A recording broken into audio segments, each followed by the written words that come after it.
Hi friends, welcome back to my channel. Today I'm going to cover 10 things I learned on my solo adventure on board the RMS Queen Mary. I've made a list of some interesting things to know in the event you are considering a visit. And I'm going to start with what to do on board a nearly 90-year-old ship, because I'm sure you're curious. Well, as it turns out, there are plenty of things to do as a solo traveler on board the Queen Mary.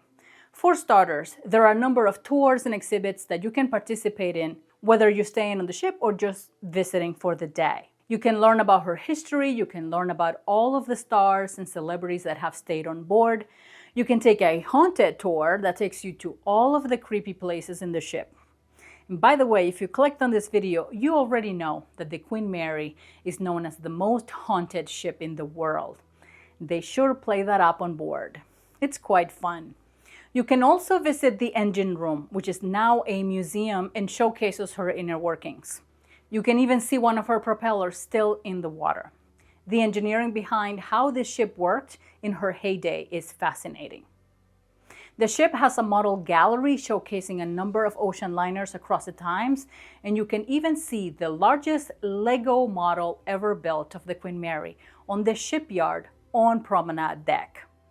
At the time of the filming of this video, they also had an exhibit from the set of the movie Darkest Hour, which is a biographical drama about Winston Churchill and how he rallied a nation to fight for survival in World War II. It's a great film. You can also take a self-guided tour around the ship, as many of the different areas are open to the public. You won't be bored, at least for a couple of days. By the way, hi, I'm Alex. I make videos about travel, adding more adventure to your life, intentional living, all while working full-time. Please consider hitting the like button if you like this video. Okay, the number 2 thing I learned on board the Queen Mary. She has a remarkable history. She's a pretty interesting ship and has a special place in history from both a passenger ship and a military ship perspective. She was built for fast and luxurious transatlantic crossings. Her maiden voyage took her from Southampton to New York in an astonishing 5 days, 5 hours, and 13 minutes. And I know that doesn't seem super fast today, but it was incredibly fast for 1936. She actually held the record, or blue ribbon, for some 12 odd years. In 1939, she was called for war duty and painted battleship gray. She became a troop carrier.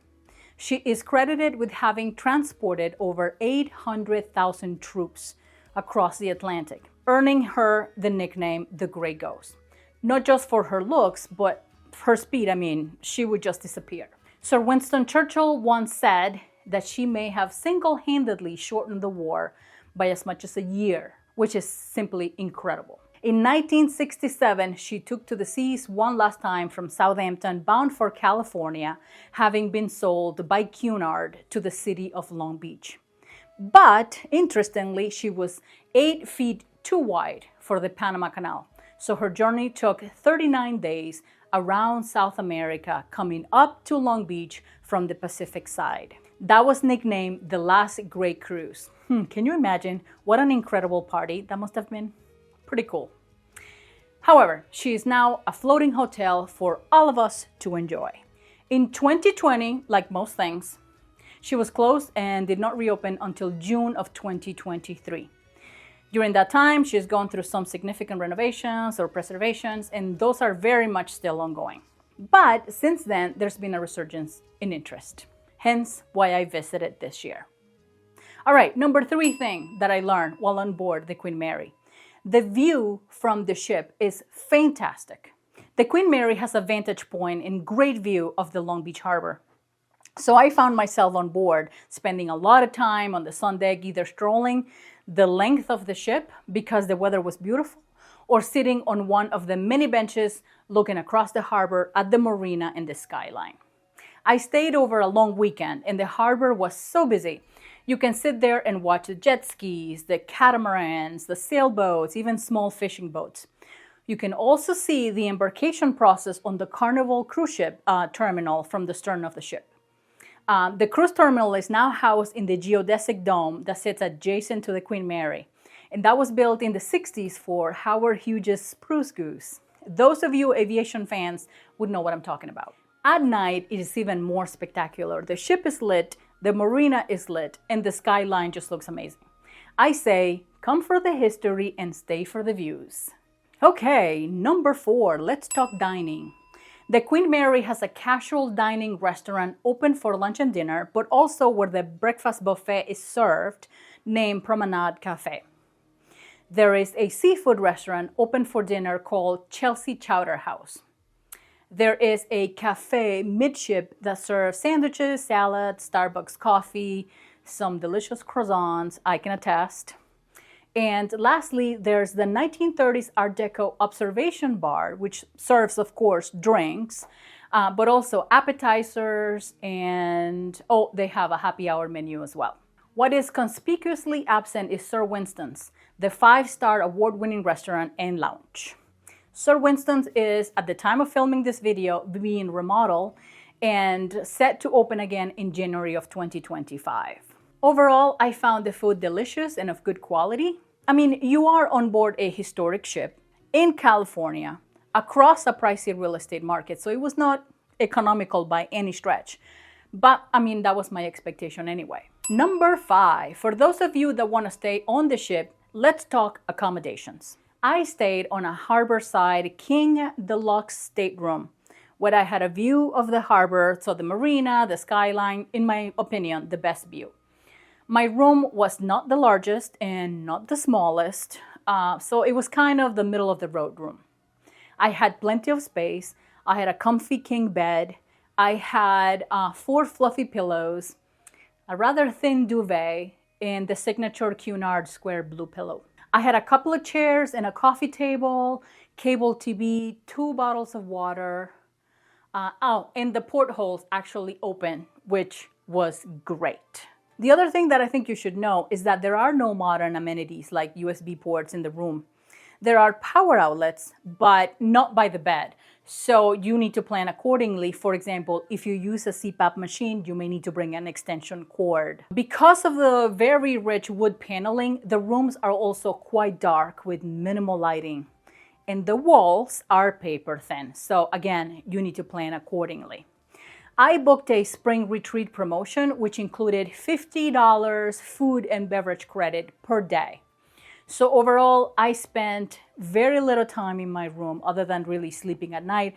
What I really wanted to do was just experience the ship to the fullest. I do think that it was a good value for me personally, but I mean, value is such a personal thing. So what I've done to help you assess whether this ship is for you or not, I've actually developed my own solo travel score that includes value, but more on that later on in this video. Number 6, it is easy to get lost through the corridors and over her decks. I felt at times like I was in a maze. You'd think that the corridors are straight like a hotel, and there are in some sections, but some of them kind of change. It's hard to explain. But anyway, my advice to you is just get familiar with her interior, where your room is located, where the elevators are, and how the decks are laid out, and you'll figure it out in no time. And don't forget to pack your patience. The elevators are historic and charming, but small and slow, so don't be in a hurry. Number 7, she is not anchored to the bottom. She's actually floating. It's pretty cool to see her movement as the tide kind of races. You'll see the angle of the gangways change.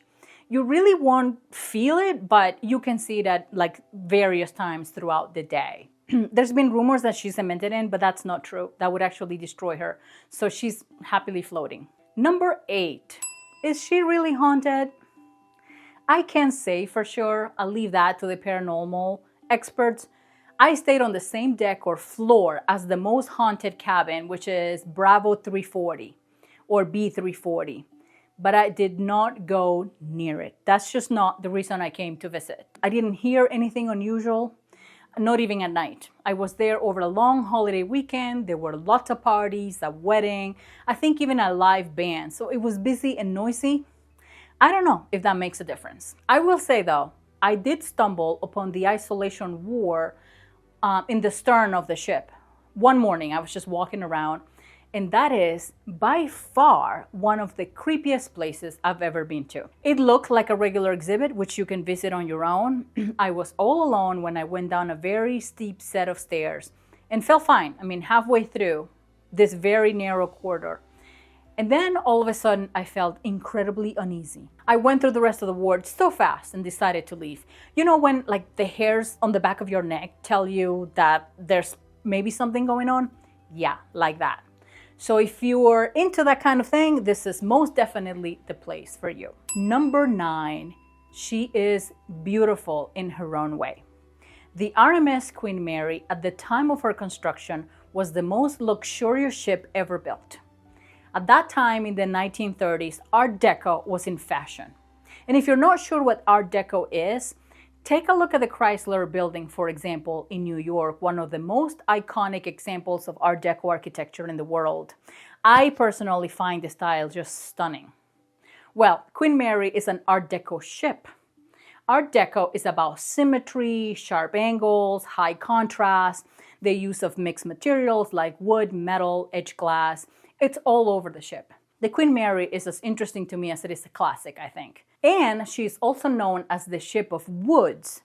She has decor and furniture in more than 50 different types of wood, 13 of which are now extinct. I think one of the coolest things about the ship is that there is so much that is still original. Some of you might likely think that she's dated, but honestly, somebody's definition of dated is somebody else's definition of charming and beautiful. So keep that in mind as you build your expectations. Number 10, and the last thing I'd share with you today, is that she is quite a legacy to the world, and therefore I learned that she's worth visiting, supporting, and saving. She's not a modern cruise ship with all of the fancy pools and all the shops and the go-kart tracks, but she's a classy lady with a lot to tell. So if you're looking for a special place, a bit off the beaten path, go see her. You won't need more than a couple of days though. It's easy to explore over a long weekend. And if you're traveling solo like I was, there are plenty of things for you to do and be entertained by.